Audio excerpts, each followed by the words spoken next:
She wore boots and a broken heart, and the cowboy didn't walk away. The axle pin was in my hand when she rode in.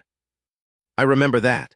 I was crouched in the mud under the left rear wheel of Holly's Brandt's wagon, 2 days out from the Platte crossinga, and I had that pin pressed between my fingers, feeling for the crack I knew was there. Half the train was watching. Brandt himself was standing up on the box looking down at me like I was going to tell him something good, and I wasn't going to tell him something good. I heard the horse before I saw her. 14-hand roan with a white sock on the right foreleg coming in at a canter from the south. I filed that away. South meant she'd been somewhere alone or was coming from another outfit, and I went back to the pin. It was cracked through clean. Hairline on the outside, but you push a thumb against it and it moved. That wheel was going to come off somewhere between here and the Blue Mountains, and that was my problem now, not hers. I stood up, mud on my knees, grit in my collar where I'd been down on my side. Told Brandt to unhitch and told Whitaker to bring me the spare iron from the wagon at the back of the line, and by the time I turned around, she'd already dismounted and was holding the roan's bridle and looking at me. Not at Brandt, not at the wheel, at me. I'll say what I saw because it matters. A woman maybe 35, maybe 40, dark hair starting to pull loose from a practical braid, boots that had seen more miles than most men I'd hired. A black dress but trail faded, the hem gone brown with dust. She had something in her face that was held tight, not cold, but held. Like she'd learned to keep a thing from showing and had gotten good at it. She said, "You're the pilot, Calhoun." It wasn't a question. My name is Harlan Calhoun, and I'd been scout and pilot for 3 wagon trains before this one, and I was 48 years old that summer, and I looked every year of it. I said yes. She said, "My wagon is at the back of this outfit. We lost a man at the crossing. I need to know if you'll pull us through to the Willamette or if I need to find another train." Flat, no waver. Her eyes were gray, and she held them on me like she was reading feed prices. I said I'd pull her through. I said it the same way I would have said it to anyone, and then I went back to work, and that was the first time I saw Margaret Crail. I'm going to tell this the way it happened, which means it doesn't go in any clean order, and some of it I only understood later. That's the honest way. I've started to talk about it a couple of times and quit because I didn't know where it starts. It doesn't start at the crossing. It doesn't start with the wheel or her riding in from the south. I think it starts the winter before. December, in a town called Harker, Nebraska, which doesn't exist anymore as far as I know. I had a partner named Ellis Drum. We'd been scouting and piloting together off and on for 6 years, which is a long time to know a man in that work. Ellis was better on horseback than me and worse at reading weather, and we both knew it, and we'd made a reasonable business from the combination. We got a train through to Oregon in the fall, picked up wages, and were wintering in Harker to wait for spring contracting season. Ellis died in January. He went out in a storm to find a stray horse belonging to a man we barely knew, and he didn't come back.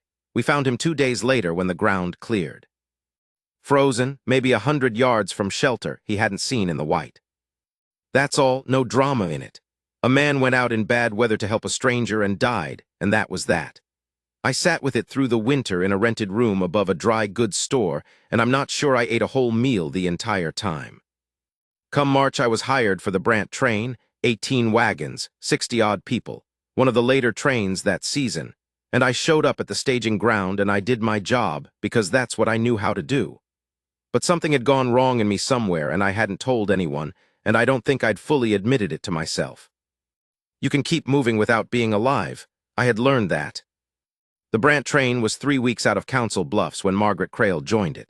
Her wagon carried her 2 sons, Ned, who was 16, and Caleb, who was 12, and a hired man named Polk, who was maybe 50 and had a broken left hand that hadn't set right, so he drove and did camp work, but he wasn't going to be much use in a tight spot.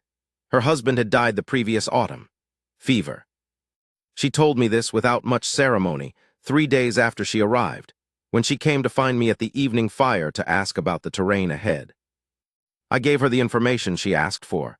She thanked me, stood up to go, and then she stopped and said, "You ate anything today?" I thought about it. I said I'd had some coffee.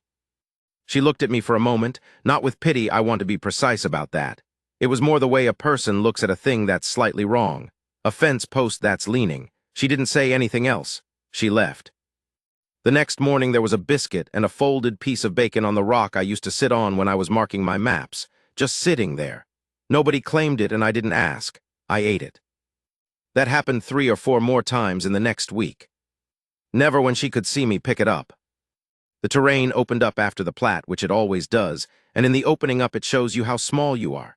Sky goes wider than makes sense. Ground gets flat enough you can see weather coming from so far off it feels theoretical, a darkening at the edge of the world. Then 3 hours later it's on top of you. The wagon train gets swallowed by it. 18 wagons become a line of moving dots, and the dots don't seem to get anywhere, but they do, every day they do. I ran point most days. Out ahead, reading the ground, checking river depth, coming back and moving on. It's the work I was built for, and I was good at it, and I knew I was good at it.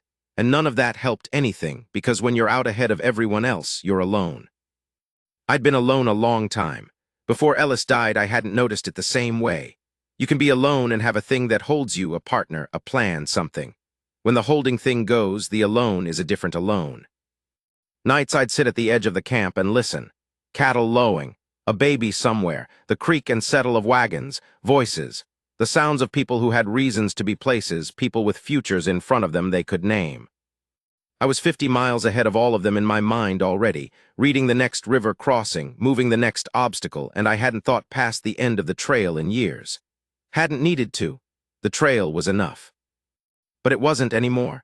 I could feel the edges of something I didn't have a word for. Like a man carrying a load who's walked so long he doesn't feel the weight until he stops moving, and he's afraid to stop moving. The Sweetwater crossing came in late June, and it was bad. The river was running high from snowmelt, higher than the season usually gave us, and I'd scouted it 2 days before and marked a line, and the line had been right then. By the time the wagons reached it, the line was gone. River had shifted its belly 6 feet south, and the gravel bar I'd planned to cross on was under 4 feet of moving water. We spent a day rigging. I don't need to go through all of it.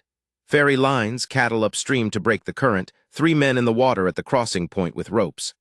Brant's wagon got across fine, the next 4 fine, and then a man named Tuttle drove his oxen wrong, and the team panicked, and the wagon went sideways. Tuttle was thrown, he couldn't swim. I went in after him. Got him to the bank. He was breathing when I put him down on the grass, and I stood up and my right leg folded under me and I went down. I'd hit something in the water, a submerged log, I think, spinning in the current.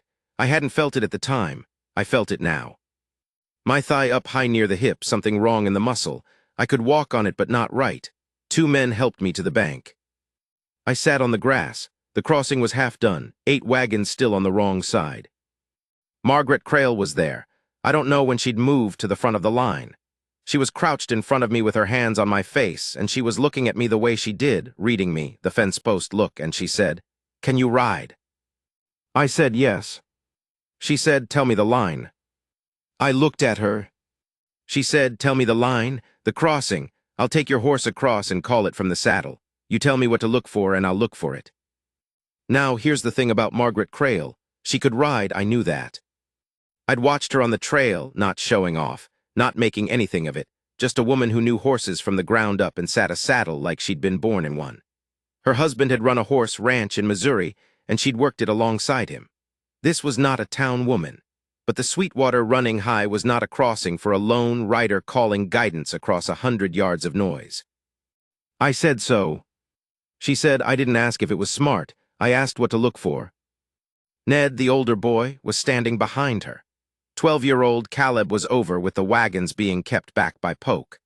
Ned was looking at his mother, and then at me, and the look on his face was that particular look a boy has when he's waiting to see what a man will do. I told her the line. I told her the depth markers, the float log on the far bank that would tell her if the current shifted, the place where the gravel came up shallower on the downstream edge. I told her all of it. She listened and didn't ask me to repeat any of it, and then she took my horse and she crossed that river. She called the wagons from the saddle, one at a time, adjusting the line as the current moved. It took 3 hours. She was soaked to the knee the whole time. The last wagon across was hers, Ned driving it, Polk white-knuckled beside him, and she sat on my horse in the middle of the river watching until they were safe on the bank, and then she rode out herself. She came back to where I was sitting in the grass, and she stepped down and handed me my reins, and she was breathing hard, but she wasn't shaking. Her face was flushed from cold water and effort. She said, "Now let me look at that leg." It was a deep bruise. No break, no tear she could find, though she'd had enough experience with hurt horses and hurt men to know the difference. She had me walking on it by evening, stiff and unhappy, but moving. She wrapped it with torn linen and told me to stay off the horse for 2 days. I said I couldn't do that. She said 2 days or 3, your choice. I took 2. Those 2 days I drove her wagon. Poke led my horse on a line and Ned scouted the 50 yards ahead of us, good eyes, that boy, and I sat on the box beside Margaret Crail and we moved across Nebraska. She didn't make conversation for the sake of it. We'd go an hour and not say much, and then one of us would say something and we'd talk a while and go quiet again. It wasn't uncomfortable. I hadn't had that kind of quiet in a long time. Usually quiet meant alone. This was a different thing, quiet with someone in it. She told me about the horse ranch, about her husband, Crail, who'd been a solid man by the sound of it, not flashy, steady. He didn't talk much either, she said. She said it without much grief in her voice, but the grief was there underneath, worn in like the heel of a boot. The kind of grief that's past the sharp stage and into the long one. I said I was sorry. She said, were you married? I said no. I'd been close once, years back, but the work I did didn't suit that kind of life, and I'd known it, and the woman had known it, and we'd parted without rancor. I said that much. She looked out over the oxen. Do you have anyone? I thought about Ellis. I said I'd had a partner who died in the winter. She didn't say she was sorry. She just nodded once. That was right. That was the right thing to do with that. I appreciated it more than I'd have appreciated sorry. After a while she said, you've been carrying that a while. I said yes. She said, by yourself. I said that was how it generally went. She turned and looked at me then, straight on the way she did. Gray eyes, tired, not beaten. That's a hard way to do it, she said. And that was all she said about it, but something in me shifted. Like the cracked axle pin, you push a thumb against it and it moves. I'd been sitting on something split through the middle for 6 months, and someone had just, without any fuss, acknowledged it was there. I was back on my horse the 3rd day. We were in Wyoming now, the land getting harder, more rock and less grass, the sky pressing down differently. Beautiful in a way that doesn't comfort you, that kind of beautiful. The train got a rhythm. Mornings I was out ahead. Evenings I came back and made my camp at the edge of the circle and ate something. More often than not there was food near my fire when I got back, and I'd given up pretending I didn't notice. Once I came back early and caught her leaving the plate, and we looked at each other, and she picked up the plate and handed it to me directly and said, "Don't make it a thing." I didn't make it a thing. The trouble came in early August, west of South Pass. A rider came in from ahead, not my scout, a stranger pushing his horse hard. He found me at the front of the train. A wagon outfit 2 days ahead of us, Keller train, 22 wagons, had a fever moving through it, 3 dead. The man who rode to warn us was one of theirs, and he'd left because he had children and he wasn't going to watch them die. I brought the news to Brant. Brant wanted to push through on a wide detour to the south to avoid the Keller train entirely. I told him the southern detour added 4 days and went through country that was short on water. He told me that was my problem to solve. I told him it wasn't solvable, the water wasn't there. He told me he wasn't going to risk a fever to keep to my schedule. And he looked at me the way men with money look at men who work for them when they want to remind you of the difference. I went back to my horse. That night I sat by my fire and I thought about Ellis. I thought about the wheel, the Sweetwater, the 4 days of hard country between us and any water worth having. I thought about the 18 wagons behind me and the 60-odd people in them and the children and the fact that I was tired. I was just very tired. I had been tired for a long time, and the tired had gone from the body into something deeper, and I didn't know the name for what was deeper than bone tired. I was thinking that if I took them on the southern detour and it went wrong, cattle dying, people sick, water running short, that would be on me. And if I pushed through and the fever caught the train, that would be on me. And I thought about how long it had been since anyone had known my name in any way that mattered. Ellis had known my name. And Ellis was in the ground in Harker, Nebraska. I was still sitting there when Margaret came. She didn't ask if she could sit. She sat on the log I kept pulled up to the fire. I always had one, camp habit, and she was quiet for a while. She'd put on a heavier coat, the night being cool. She smelled like wood smoke and lye soap, the smell of someone who works. She said, "Ned told me about the Keller train." I said yes. She said, "What are you going to do?" I said I didn't know yet. She was quiet again. Then she said, I've been watching you this whole trail, Calhoun. She didn't say it with any particular gentleness. She said it like a fact. You take care of every single problem on this train except yourself. You solve the wheel and the crossing and the route and the feed and the water. And then you sit out here alone at night, and nobody comes to ask you what it cost. I didn't say anything. She said, "What happened to your partner?" I said his name. I said he died in January in a storm helping someone he didn't know. I said I'd spent the winter after that in a room and I didn't know what was wrong with me except that something had gone wrong, and then I'd taken this contract because it was the thing I knew how to do and I'd been doing it. And I said, and I don't know why I said this, it wasn't the kind of thing I said to people. I said that I didn't know what the trail was for anymore. I'd always known before. It was the work, it was moving, it was getting people where they needed to go. And I still did all of that, but I didn't know what it was for. She sat with that. Then she said, "My husband died and I loaded that wagon and I drove it here, and I didn't know what it was for either. I still don't, some mornings." She looked at the fire. "But I know that I don't want to find out from someone else that you made a decision tonight that had more to do with Ellis Drum than with those 18 wagons." I looked at her. "So I'm asking," she said, "not as a passenger, as I don't have the word, as somebody who's been sitting close enough to you for 2 months to know the difference between tired and done. Are you done?" It was the straightest question anyone had ever asked me. I said no. She said, "Then eat something. And tomorrow you go tell Brant the southern detour is too dry and push the main route with a wider buffer from the Keller wagons, which I expect you already knew was right." I said it was right. She said, "Then do what you know." She got up and she put her hand on my head. Just once, for a moment. Her palm on the top of my head the way you'd lay a hand on a boy who needed steadying, except it wasn't like that. It was something else. It was the weight of it, just that weight. And then she went back to her wagon. I sat there a while. The fire was low. After a while, I banked it and went to sleep, and in the morning I went to Brant and told him the route. We pushed through on the main line, wide of the Keller train. We lost no one.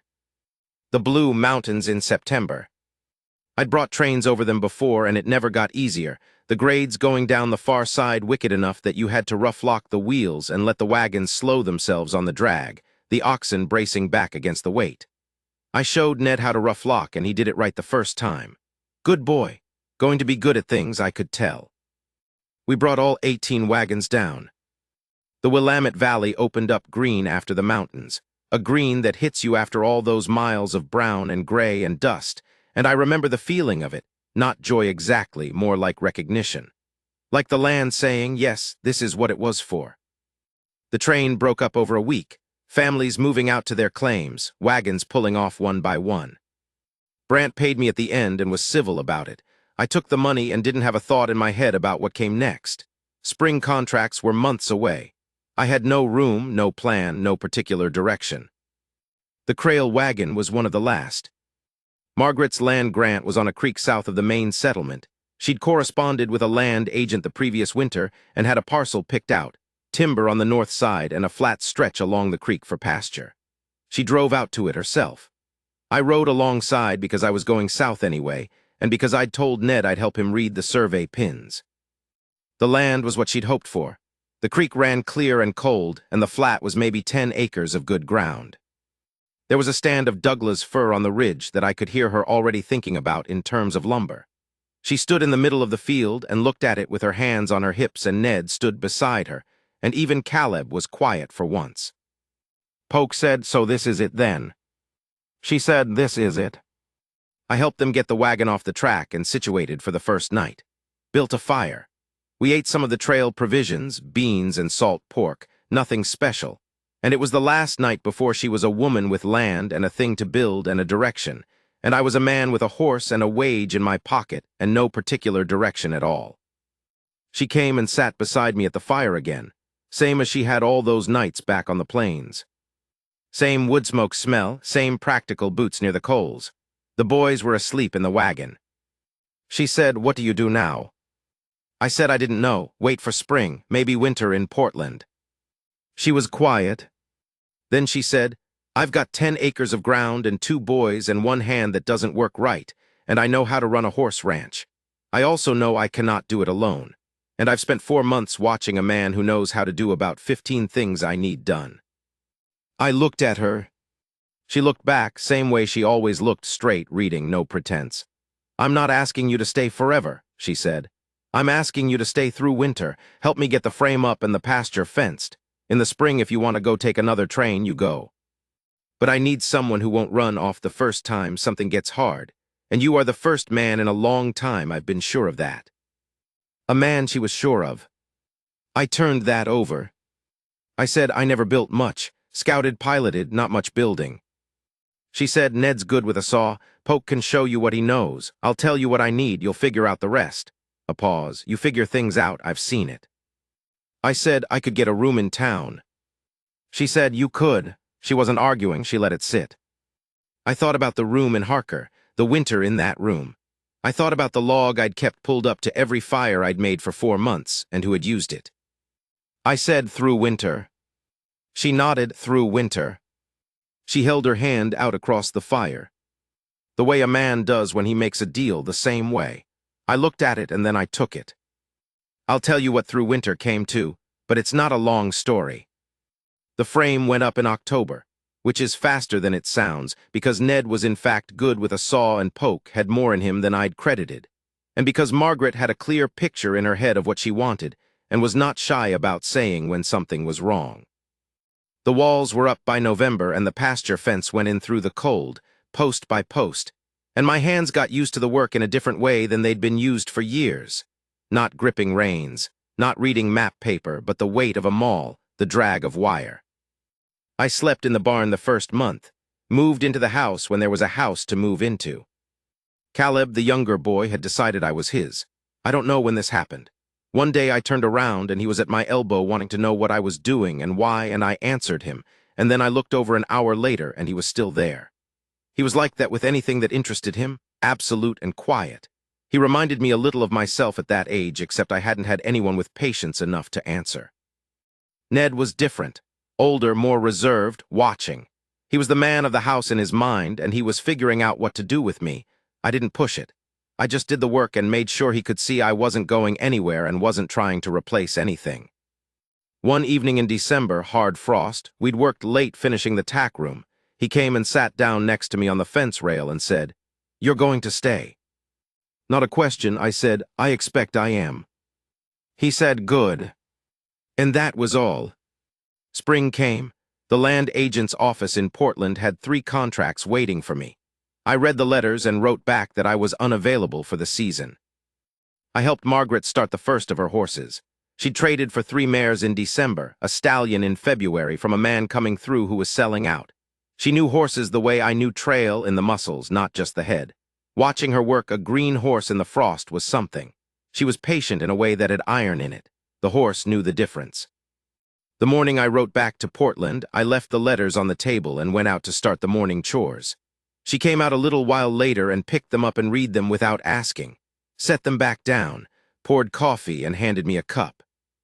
She said, "Is that what you want?" I said yes. She looked at me for a long moment. The morning light coming in through the window was pale and yellow-white, the kind of light that makes everything look like it's still deciding what it is. She had flour on the cuff of her shirt from bread she'd been starting, and a loose piece of her braid had come undone and was along her jaw.